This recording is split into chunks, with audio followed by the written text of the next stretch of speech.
मैं आपको गणेश जी के विवाह की पूरी कहानी विस्तार से कथा में सुनाती हूँ। नमस्कार दोस्तों, एक बार फिर स्वागत है आपका मेरे चैनल सच्ची कहानी बाय एसके में। आइए जानते हैं गणेश जी का विवाह। रिद्धि सिद्धि से एक बार माता पिता पार्वती ने अपने पुत्र गणेश और कार्तिकेय की ओर देखा और सोचा कि अब उनके विवाह का समय आ गया है। उन्होंने यह विचार शिव जी से साझा किया। महादेव भी सहमत हुए और दोनों के लिए योग्य वर कन्याओं की खोज प्रारंभ कर दी।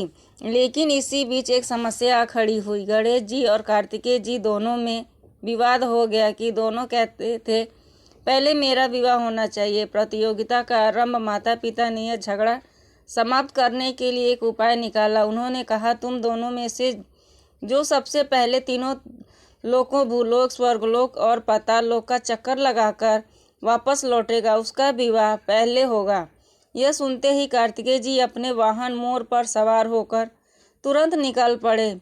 वह सोच रहे थे कि तेज गति से तीनों लोकों का भ्रमण कर लेंगे और जीत आएंगे। गणेश जी का वाहन तो छोटा और धीमा मूषक था।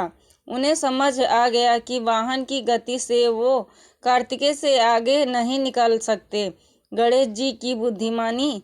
गणेश जी थोड़ी देर सोच में पड़े और फिर मुस्कुराए। वह उठे और अपने माता पिता शिव पार्वती की परिक्रमा कर ली। उन्होंने हाथ जोड़कर कहा, माता और पिता मेरे लिए संपूर्ण सृष्टि हैं। उनकी परिक्रमा करना ही तीनों लोकों की परिक्रमा के समान है। शिव और पार्वती यह देखकर बहुत प्रसन्न हुए। उन्होंने गणेश जी की बुद्धिमत्ता और शक्ति की सराहना की। विवाह का निर्णय तभी ब्रह्मा जी भी वह उपस्थित हुए। उन्होंने तभी अपनी दो कन्याओं रिद्धि और सिद्धि का प्रस्ताव रखा। शिव और पार्वती और समस्त देवताओं की सहमति से गणेश जी का विवाह रिद्धि और सिद्धि से संपन्न हुआ। कार्तिकेय की वापसी। कुछ समय बाद कार्तिकेय तीनों लोकों का भ्रमण करके लौटे। उन्होंने सोचा था कि वे विजेता बनेंगे, लेकिन अब देखा कि गणेश जी का विवाह पहले ही हो चुका है तो वो क्रोधित हुए। तब माता पिता ने उन्हें समझाया, बेटा गणेश ने यह सिद्ध कर दिया कि बुद्धि और श्रद्धा से कठिन कार्य सरल हो जाते हैं।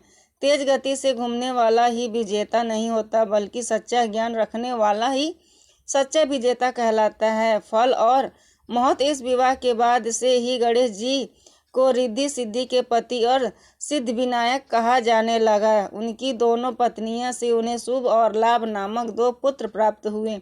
इसी कारण जब भी कोई कार्य आरंभ किया जाता है तो सबसे पहले गणेश जी की पूजा की जाती है, ताकि कार्य में सफलता, सिद्धि और वृद्धि रिद्धि दोनों मिले। यह कथा हमें यह सिखाती है कि केवल गति या बल ही नहीं, बल्कि बुद्धि, श्रद्धा और माता पिता के प्रति सम्मान ही सच्ची सफलता और समृद्धि दिलाते हैं। ऐसे ही धार्मिक कहानियाँ सुनने के लिए मेरे चैनल को लाइक, शेयर, कमेंट और सब्सक्राइब करें। आपका बहुत बहुत धन्यवाद। जय श्री सिद्धि विनायक।